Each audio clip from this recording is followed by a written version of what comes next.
சுத்த இருதயத்தோடு கர்த்தரை தொழுதுகொள் என்று வேதம் சொல்லுகிறது. விலகி ஓடு. பாவம் எங்க இருக்கிறது? எங்கோ தூரத்தில் இருக்கிறது என்று எண்ணி விடாதிருங்கள். எபிரேயர் 12ஆம் அதிகாரம் 1ஆம் வசனத்திலே வேதத்தை நீங்கள் வாசிக்கும் பொழுது நம்மை சுற்றி நெருங்கி நிற்கிற பாவம் என்பதாக வேதம் சொல்லுகிறது. பாவம் தூரத்தில் இல்லை. நீங்கள் படிக்கிற இடத்தில் உங்கள் அருகில் பாவம் இருக்கிறது. நீங்கள் வேலை செய்கிற இடத்தில் உங்கள் பக்கத்தில் இந்த பாவம் இருக்கிறது. நீங்கள் வசிக்கிற இடத்தில் நீங்கள் போகிற வருகிற சூழ்நிலையில் பாவம் இருக்கிறது.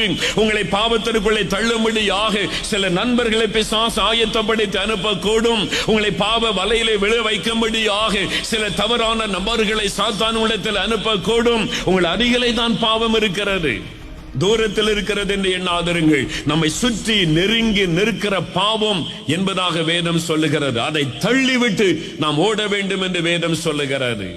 பாவத்தோடு விளையாடி கொண்டிருக்காதிருங்கள்.